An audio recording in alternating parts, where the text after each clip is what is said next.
Hi friends, welcome to my YouTube channel. ಇವತ್ತಿನ ವಿಡಿಯೋದಲ್ಲಿ ತುಂಬಾ ರುಚಿಯಾಗಿರುವಂತಹ ಸೊಪ್ಪಿನ ಬಸ್ಸಾರು ಹಾಗೆ ಪಲ್ಯವನ್ನು ಹೇಗೆ ಮಾಡೋದು ಅಂತ ನೋಡೋಣ. ನೀವೇನಾದ್ರು ಫಸ್ಟ್ ಟೈಮ್ ನನ್ನ ಚಾನಲ್ಗೆ ವಿಸಿಟ್ ಮಾಡಿದರೆ ಪ್ಲೀಸ್ ನನ್ನ ಚಾನಲ್ನ ಸಬ್ಸ್ಕ್ರೈಬ್ ಮಾಡ್ಕೊಳ್ಳಿ, ಹಾಗೆ ಲೈಕ್ ಮಾಡಿ, ಶೇರ್ ಮಾಡಿ. ಬನ್ನಿ ಇವತ್ತಿನ ವಿಡಿಯೋವನ್ನು ಶುರು ಮಾಡೋಣ. ಮೊದಲಿಗೆ ನಾನಿಲ್ಲಿ ತೊಗರಿಬೇಳೆಯನ್ನು ಚೆನ್ನಾಗಿ ತೊಳೆದ್ಬಿಟ್ಟು ಕುಕ್ಕರ್ಗೆ ಸೇರಿಸ್ಕೊತಾ ಇದ್ದೀನಿ. ಹಾಗೆ ಸೊಪ್ಪನ್ನು ಕೂಡ ಚೆನ್ನಾಗಿ ತೊಳೆದ್ಬಿಟ್ಟು ಕುಕ್ಕರ್ಗೆ ಸೇರಿಸ್ಕೊತಾ ಇದ್ದೀನಿ. ನಂತರ ನನಗೆ ಸಾಂಬಾರು ಎಷ್ಟು ಬೇಕೋ ಅಷ್ಟನ್ನು ನೋಡಿಬಿಟ್ಟು ನಾನಿಲ್ಲಿ ನೀರನ್ನು ಸೇರಿಸ್ಕೊತಾ ಇದ್ದೀನಿ. ನಂತರ 2 ಮೀಡಿಯಮ್ ಸೈಜ್ ಟೊಮೊಟೊವನ್ನು ಸೇರಿಸ್ಕೊತಾ ಇದ್ದೀನಿ. ಹಾಗೆ ಖಾರಕ್ಕೆ ತಕ್ಕಷ್ಟು ಹಸಿರು ಮೆಣಸಿಕಾಯಿ ಕೂಡ ಸೇರಿಸ್ಕೊತಾ ಇದ್ದೀನಿ. ನಿಮ್ಮ ಖಾರಕ್ಕೆ ಅನುಗುಣವಾಗಿ ನೋಡಿಕೊಂಡು ನೀವು ಹಸಿರು ಮೆಣಸಿಕಾಯಿನ ಸೇರಿಸ್ಕೋಬೇಕಾಗುತ್ತೆ. ನಂತರ ರುಚಿಗೆ ತಕ್ಕಷ್ಟು ಉಪ್ಪನ್ನು ಕೂಡ ಸೇರಿಸ್ಕೊಂಡಿದ್ದೀನಿ. ಒಂದು 3 ನಿಮಿಷ ಹಾಗೇ ಬೇಯಿಸ್ಕೊಂಡಿದ್ದೀನಿ. ನಂತರ ಕುಕ್ಕರ್ ಲಿಡ್ ಕ್ಲೋಸ್ ಮಾಡಿ ಜಸ್ಟ್ 1 ವಿಷಲ್ ತೊಗೊಂಡ್ರೆ ಸಾಕು. ಸೊಪ್ಪು ಹಾಗೆ ತೊಗರಿಬೇಳೆ ಚೆನ್ನಾಗಿ ಬೆಂದಿರುತ್ತೆ. ಹಾಗೆ ನಾವು ಪಾತ್ರೆಯಲ್ಲಿ ಕೂಡ ಮಾಡಿದ್ರೆ ಸಾಂಬಾರು ತುಂಬಾ ರುಚಿಯಾಗಿರುತ್ತೆ. ಟೈಮ್ ಇಲ್ಲ ಅಂದರೆ ಮಾತ್ರ ನಾವು ಕುಕ್ಕರಲ್ಲಿ ಮಾಡ್ಕೋಬೋದು. ನೋಡ್ಬೋದು, ಈಗ 1 ವಿಷಲ್ ಆಗಿದೆ. ಕುಕ್ಕರ್ ಲಿಡ್ ಓಪನ್ ಮಾಡಿ ತೋರಿಸ್ತಾ ಇದ್ದೀನಿ. ಸೊಪ್ಪು ಹಾಗೆ ಕಾಳು ಚೆನ್ನಾಗಿ ಬೆಂದಿದೆ. ಈ ರೀತಿಯಾಗಿ ಬೇಯಿಸ್ಕೊಂಡ್ರೆ ಸಾಕು. ಮುದ್ದೆ ಹಾಗೆ ಅನ್ನದ ಜೊತೆ ಊಟ ಮಾಡ್ತಾಯಿದ್ರೆ ಇನ್ನೂ ಸ್ವಲ್ಪ ಊಟ ಮಾಡೋಣ ಅನಿಸುತ್ತೆ, ಅಷ್ಟು ರುಚಿಯಾಗಿರುತ್ತೆ ಈ ಸೊಪ್ಪಿನ ಬಸ್ಸಾರು.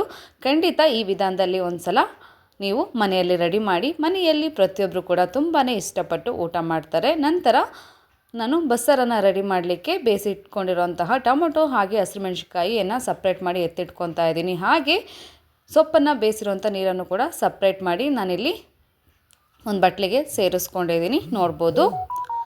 ನಂತರ ಸಾಂಬಾರನ್ನು ರೆಡಿ ಮಾಡಲಿಕ್ಕೆ 1 ಸೌಟಷ್ಟು ಸೊಪ್ಪು, ಟೊಮೊಟೊ ಹಾಗೆ ಹಸಿರು ಮೆಣಸಿನ್ಕಾಯಿ ಬೇಯಿಸಿಟ್ಕೊಂಡಿರೋವಂಥದ್ದು, 1 ಈರುಳ್ಳಿ ಹಾಗೆ 1 ಬೆಳ್ಳುಳ್ಳಿಯ ಗೆಡ್ಡೆ ಎಸಳು ಹಾಗೆ ಸ್ವಲ್ಪ ಕೊತ್ತಂಬರಿ ಸೊಪ್ಪನ್ನು ತೊಗೊಂಡಿದ್ದೀನಿ.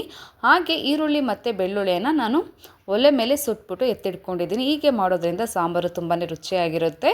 ನಂತರ ಮೊದಲಿಗೆ ನಾನಿಲ್ಲಿ ಸೊಪ್ಪಿನ ಪಲ್ಯವನ್ನು ರೆಡಿ ಮಾಡ್ಕೊತಾ ಇದ್ದೀನಿ. ಮೊದಲಿಗೆ ಒಂದು ಬಾಣಲಿ ತೊಗೊಂಡಿದ್ದೀನಿ. ಬಾಣಲಿ ಬಿಸಿಯಾದ ನಂತರ 1 ಟೇಬಲ್ ಸ್ಪೂನಷ್ಟು ಎಣ್ಣೆ ಬಿಸಿಯಾದ ನಂತರ ಸ್ವಲ್ಪ ಸಾಸಿವೆ ಚಿಟಪಟ ಅಂತ ಸಿಡಿದ ನಂತರ 1 ಮೀಡಿಯಮ್ ಸೈಜ್ ಈರುಳ್ಳಿನ ಈ ರೀತಿ ಚಿಕ್ಕದಾಗಿ ಕಟ್ ಮಾಡಿ ಸೇರಿಸ್ಕೊಂಡಿದ್ದೀನಿ. ಈರುಳ್ಳಿ ಕಲರು ಸ್ವಲ್ಪ ಚೇಂಜ್ ಆಗಬೇಕು, ಅಲ್ಲಿವರೆಗೂ ಕೂಡ ಫ್ರೈ ಮಾಡ್ಕೊಳ್ಳೋಣ. ಯಾವಾಗಲೂ ಒಂದೇ ರೀತಿಯ ಸೊಪ್ಪಿನ ಬಸ್ಸಾರು ತಿಂದು ಬೇಜಾರಾಗಿದ್ದರೆ ಖಂಡಿತ ಈ ವಿಧಾನದಲ್ಲಿ ಒಂದು ಸಲ ಟ್ರೈ ಮಾಡಿ. ತುಂಬಾ ರುಚಿಯಾಗಿರುತ್ತೆ, ಹಾಗೆ ತುಂಬಾ ಈಸಿಯಾಗಿ ಕೂಡ ಮಾಡ್ಬೋದು. ನಂತರ ಸ್ವಲ್ಪ ಕರಿಬೇವನ್ನು ಈ ರೀತಿ ಚಿಕ್ಕದಾಗಿ ಕಟ್ ಮಾಡಿ ಸೇರಿಸ್ಕೊಂಡಿದ್ದೀನಿ.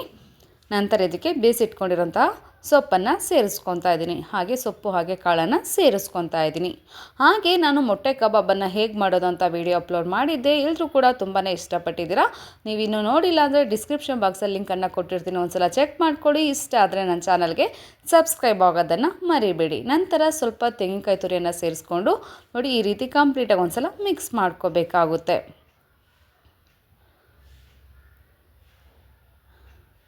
ನನಗೆ ಸ್ವಲ್ಪ ಸಪ್ಪೆ ಅನ್ನಿಸ್ತು, ಹಾಗಾಗಿ ನೋಡಿಬಿಟ್ಟು ನಾನು ಉಪ್ಪನ್ನು ಸೇರಿಸ್ಕೊತಾ ಇದ್ದೀನಿ. ಉಪ್ಪನ್ನು ಸೇರಿಸ್ಕೊಂಡ ನಂತರ ಕಂಪ್ಲೀಟಾಗಿ ಒಂದು ಸಲ ಮಿಕ್ಸ್ ಮಾಡಿಕೊಂಡು ಚಿಕ್ಕದಾಗಿ ಹೆಚ್ಚಿಟ್ಟಿರೋಂಥ ಕೊತ್ತಂಬರಿಯನ್ನು ಸೇರಿಸ್ಕೊಂಡು ಒಂದು ಸಲ ಮಿಕ್ಸ್ ಮಾಡಿಕೊಂಡ್ರೆ ಸಾಕು. ರುಚಿಯಾದಂತಹ ಸೊಪ್ಪಿನ ಪಲ್ಯ ರೆಡಿ ಆಗುತ್ತೆ. ನಂತರ ಈಗ ಸಾಂಬಾರನ್ನು ರೆಡಿ ಮಾಡ್ಕೊಳ್ಳೋಣ.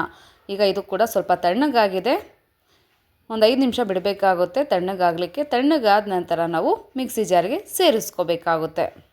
ತಣ್ಣಗಾದ ನಂತರ ಕಂಪ್ಲೀಟಾಗಿ ನಾನೀಗ ಮಿಕ್ಸಿ ಜಾರ್ಗೆ ಸೇರಿಸ್ಕೊತಾ ಇದ್ದೀನಿ. ಹಾಗೆ ಸ್ವಲ್ಪ ಕರಿಬೇವನ್ನು ಕೂಡ ಸೇರಿಸ್ಕೊತಾ ಇದ್ದೀನಿ. ಕರಿಬೇವು ಬಂದ್ಬಿಟ್ಟು ಆಪ್ಷನಲ್ಲು, ಬೇಕಂದರೆ ಸೇರಿಸ್ಕೋಬೋದು, ಬೇಡ ಅಂದರೆ ಸ್ಕಿಪ್ ಮಾಡ್ಬೋದು. ನಾನು ಒಂದು 5 ನಿಮಿಷ ಮುಂಚೆನೇ ನಾನಿಲ್ಲಿ ಹುಣಸೆಹಣ್ಣನ್ನು ನೆನೆಸಿಟ್ಕೊಂಡಿದ್ದೆ, ಆ ಹುಣಸೆಹಣ್ಣನ್ನು ಕೂಡ ಸೇರಿಸ್ಕೊಂಡಿದ್ದೀನಿ. 1 ಸ್ಪೂನಷ್ಟು ತೆಂಗಿನಕಾಯಿ ತುರಿ ಹಾಗೆ 1 ಸ್ಪೂನಷ್ಟು ಜೀರಿಗೆ ಹಾಗೆ ಸೊಪ್ಪನ್ನು ಬೇಯಿಸಿಟ್ಕೊಂಡಿದ್ವಲ್ಲ ಆ ನೀರನ್ನು ಕೂಡ ಸೇರಿಸ್ಕೊಂಡು ಈ ರೀತಿಯಾಗಿ ನಾನು ಖಾರವನ್ನು ರೆಡಿ ಮಾಡ್ಕೊಂಡಿದ್ದೀನಿ. ಈಗ ಸೊಪ್ಪು ಹಾಗೆ ಬೇಳೆಯನ್ನು ಬೇಯಿಸಿಟ್ಕೊಂಡಿದ್ವಲ್ಲ ಆ ನೀರಿಗೆ ಈ ಖಾರವನ್ನು ಸೇರಿಸ್ಕೊತಾ ಇದ್ದೀನಿ. ಈಗ ಸಾಂಬಾರಿಗೆ ಒಗ್ಗರಣೆಯನ್ನು ರೆಡಿ ಮಾಡ್ಕೊಳ್ಳೋಣ. ನಾವು ಸಾಂಬಾರಿಗೆ ಒಗ್ಗರಣೆ ಮಾಡ್ಕೊಳ್ಳಲ್ದಲೇ ಹಾಗೆ ಕೂಡ ಊಟ ಮಾಡ್ಬೋದು. ನಾನೀಗ ಸಾಂಬಾರಿಗೆ ಒಗ್ಗರಣೆಯನ್ನು ರೆಡಿ ಮಾಡ್ಕೊತಾ ಇದ್ದೀನಿ. ಮೊದಲಿಗೆ ನಾನಿಲ್ಲಿ ಒಂದು ಪಾತ್ರೆಯನ್ನು ತೊಗೊಂಡಿದ್ದೀನಿ. ಪಾತ್ರೆ ಬಿಸಿಯಾದ ನಂತರ 1 ಟೇಬಲ್ ಸ್ಪೂನಷ್ಟು ಎಣ್ಣೆ ಬಿಸಿಯಾದ ನಂತರ 1 ಅರ್ಧ ಸ್ಪೂನಷ್ಟು ಸಾಸಿವೆ ಎಲ್ಲ ಚಿಟಪಟ ಅಂತ ಸಿಡಿದ ನಂತರ ಕರಿಬೇವನ್ನು ಸೇರಿಸ್ಕೊಂಡಿದ್ದೀನಿ. ನಂತರ ಮೊದಲೇ ರುಬ್ಬಿಟ್ಕೊಂಡಿರೋಂಥ ಖಾರವನ್ನು ಸೇರಿಸ್ಕೊಂಡು ಸ್ವಲ್ಪ ಸಾಂಬಾರು ಕುದಿಬೇಕು. ಸಾಂಬಾರು ತುಂಬ ಗಟ್ಟಿ ಅನಿಸಿದ್ರೆ ನೋಡಿಬಿಟ್ಟು ನಾವು ನೀರನ್ನು ಸೇರಿಸ್ಕೋಬೇಕಾಗುತ್ತೆ. ನನಗೆ ಸಾಂಬಾರು ಸ್ವಲ್ಪ ಸಪ್ಪೆ ಅನ್ನಿಸ್ತು, ಹಾಗಾಗಿ ನೋಡಿಬಿಟ್ಟು ರುಚಿಗೆ ತಕ್ಕಷ್ಟು ಉಪ್ಪನ್ನು ಕೂಡ ಸೇರಿಸ್ಕೊತಾ ಇದ್ದೀನಿ. ಹಾಗೆ ಈಗ ಸಾಂಬಾರು ಕೂಡ ಕುದಿಲಿಕ್ಕೆ ಸ್ಟಾರ್ಟ್ ಆಗಿದೆ. ಹಾಗೆ ಪರ್ಫೆಕ್ಟಾಗಿ ಕೂಡ ಸೊಪ್ಪಿನ ಬಸ್ಸಾರು ಹಾಗೆ ಪಲ್ಯ ರೆಡಿಯಾಗಿದೆ. ಈಗ ರೆಡಿಯಾಗಿರುವಂತಹ ಸೊಪ್ಪಿನ ಬಸ್ಸಾರು ಹಾಗೆ ಪಲ್ಯವನ್ನು ನಾನಿಲ್ಲಿ ಒಂದು ಪ್ಲೇಟಿಗೆ ಹಾಕ್ತಾಯಿದ್ದೀನಿ. ನೋಡಿದ್ರಲ್ಲ ಫ್ರೆಂಡ್ಸ್ ಯಾವ ರೀತಿಯಾಗಿ ಸೊಪ್ಪಿನ ಬಸ್ಸಾರು ಹಾಗೆ ಪಲ್ಯವನ್ನು ಮಾಡೋದು ಅಂತ.